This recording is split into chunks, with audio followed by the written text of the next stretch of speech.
Hi, and welcome back to the Veterans Corner. My name is Chuck Woodin. I'll be your host once again. We have some special guests here today.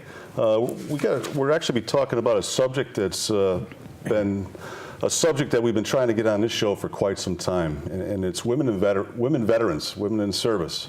There's an event coming up celebrating the 100th anniversary of women in service, and we're going to be talking about that a little bit more as we go on.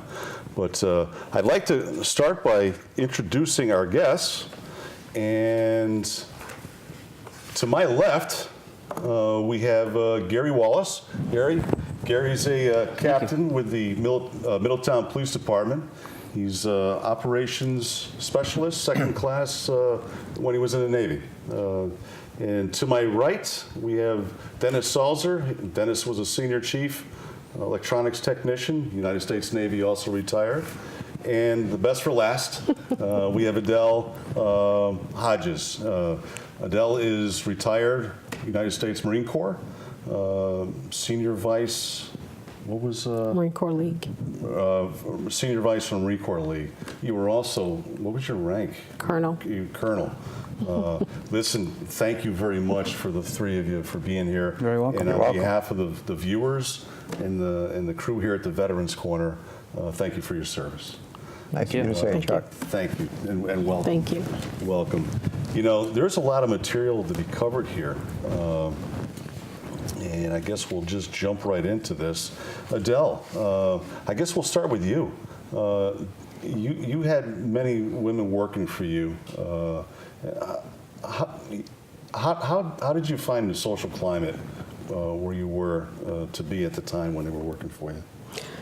Well, you know, it's always changing. From the time I came into the Marine Corps, they were still trying to figure out how to treat women in the military. But by the time I retired, you know, when I first came in, we were working together. It was it wasn't a separate women organization versus men organizations as it was in the early 70s and earlier. We were a part of whatever organization we were assigned to, which were men and women, except for the infantry, of course. But by the time I retired, it was, they were talking about women, going into the infantry. So there is no separation of men and women, except for our initial training. We trained separately, and then after our initial training, then all training after that is all joint, depending on what your military occupational specialty is. But like I said, by the time I retired, I was worked in, I was the commanding officer for Marine Corps Base Camp Lejeune, and I had women, men, civilians, sailors, Coast Guard, all of those worked on the base, and in turn, I had some responsibility for. All the branches. All the branches. Working as a team. Exactly. Working as a team. Gary, what was the initial response to women serving in the United States military on the onset of World War II? Did that response change over time, and why? Good question. So I don't claim to be a historian by any means, but from what I learned, the then commander of the Allied forces was overwhelmingly against it. I believe it was Eisenhower at the time, and for whatever those reasons were. And I think that looking at the circumstances during that time, they believed that by taking women into service during that time, because World War II essentially changed a lot of the landscape of what we know today as the United States. And so taking women into service was able to free up some of the positions of the roles that they went into, and allowed the men to be on the front lines of the battlefield. And that proved to be a really good move. Access forces such as Germany, they actually believe the opposite, that women should be at home, they should be cooking, cleaning, taking care of the children, and so their men essentially filled all roles, whereas the United States took a different approach, and that really changed the landscape of things. So I think because women were able to fill those essential roles that some men were holding at that time, they were able to free up men and put more men on the front lines, because then it was more of a conventional war. Yeah.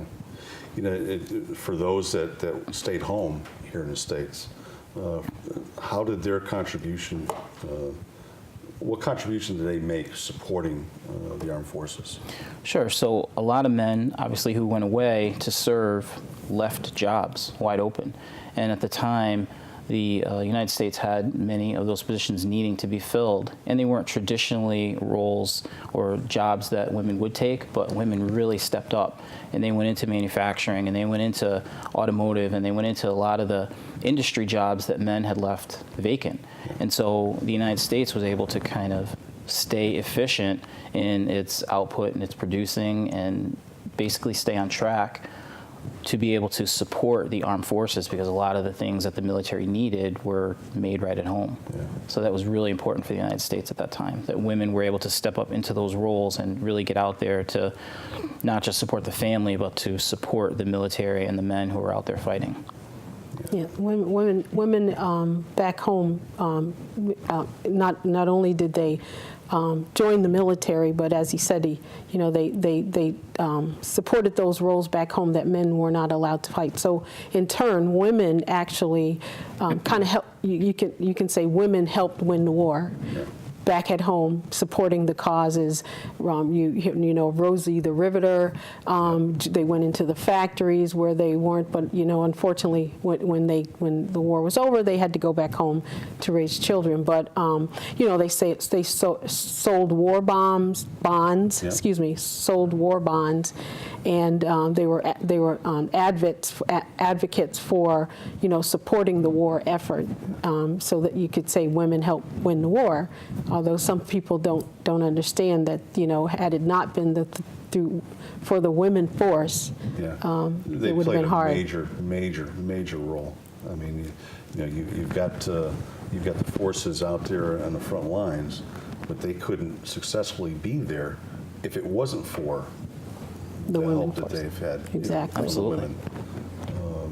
In addition to what Adele said, not only were there the Rosie the Riveter types, but there were a group of civilian women who were pilots, and instead of utilizing the male pilots who were out fighting in the theater, in the European theater, the Pacific theater, these women were transporting aircraft like B-17s and B-25s to places they needed to be shipped overseas.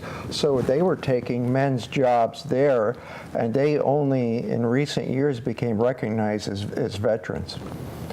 Back then, I mean, they were just civilians. There's a special name for them. I don't recall what it is right now, but all women crews flying a B-17. That's interesting, because I don't know of anybody that actually knows, the facts like that. Yeah.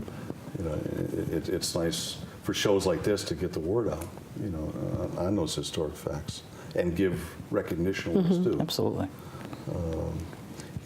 Dennis, during the time that you served, what kind of tasks did you observe women doing in the Navy? Well, during the time I served, obviously in boot camp there were no women. Yeah. But when I went to electronics technician school, I remember, there were thousands of men in there, and we had 2 or 3 female students, and I remember them, but pretty well, because let's face it, they stood out among so many males.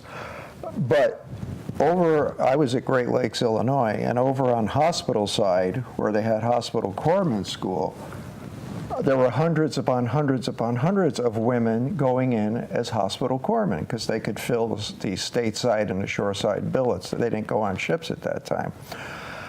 So that was in the beginning. When after that, I had gotten shipped overseas to Northern Ireland, and where most of the people there were radio and electronics technicians. Then you had a lot of support people, CBs, no women in the CBs, at least not in those days. And we had no women on base till about a month or two before I left. We got our first woman, and she was an officer, Mrs. Alvarez, and Mrs.? that was it. You called her Mrs. Alvarez? I think so. It just hit me tonight when I was thinking about this, yeah.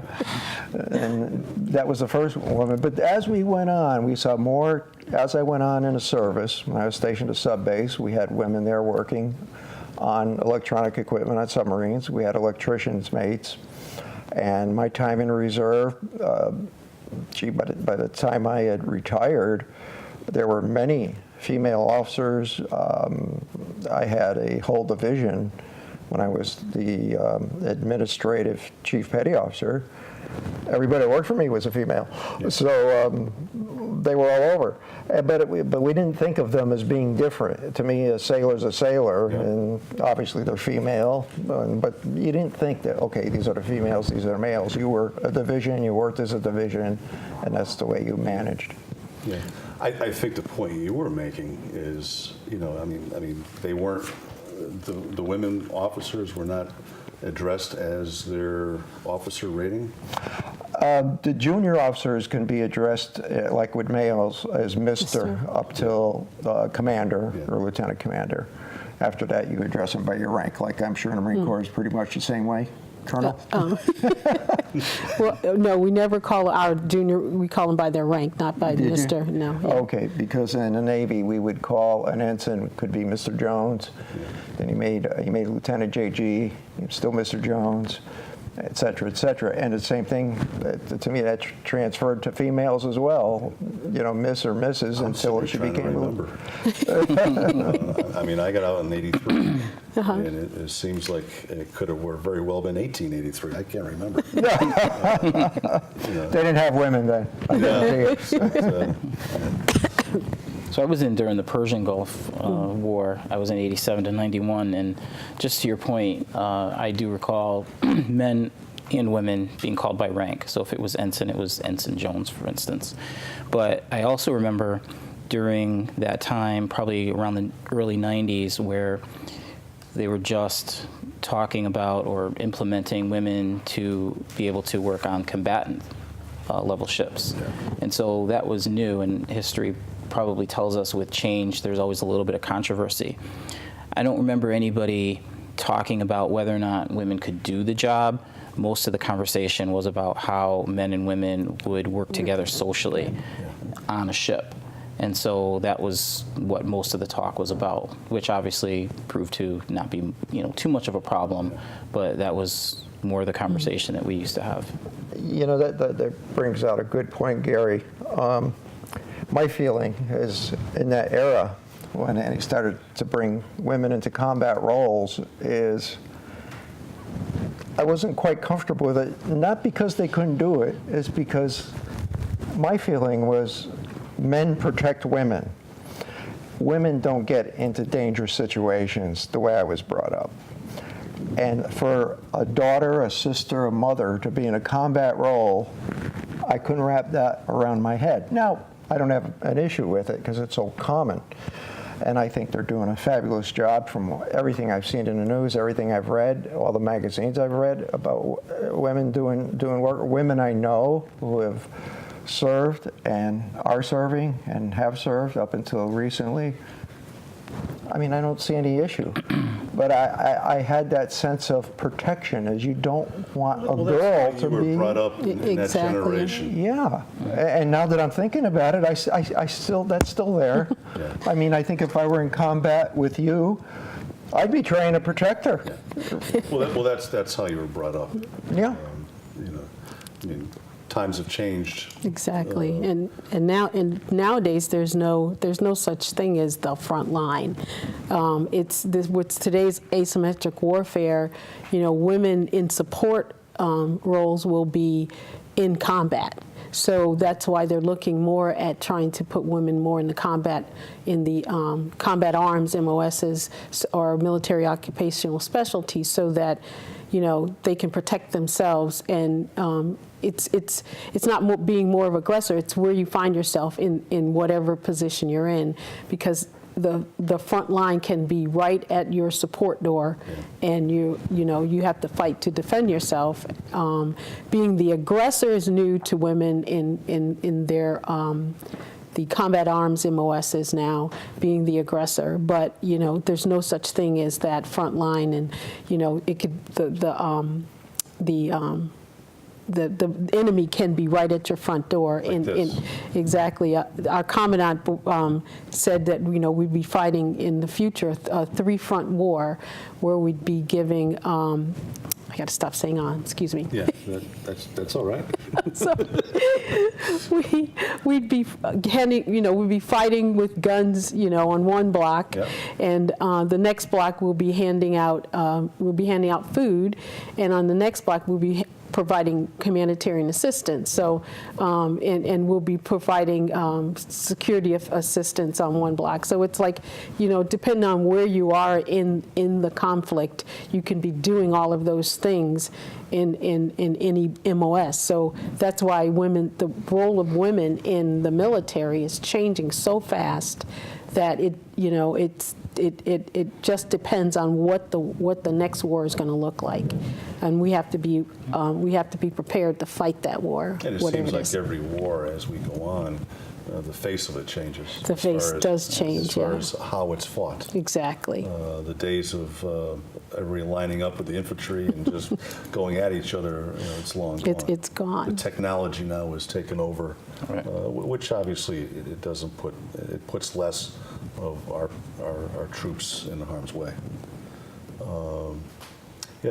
Gary, the post-war, what were some of the barriers to social equality when it came to women who served? Right. So when a lot of soldiers and sailors, men in particular, returned home, they were some immediately, at least over a short period of time, were able to either go back into some of the jobs that they had or quickly find employment in some of the roles that women had taken on. And so women, essentially, some were kind of pushed out of those jobs, and as my counterpart said, back home to doing what was considered, women duties. And so, unfortunately, during that time, that was just kind of the way it was.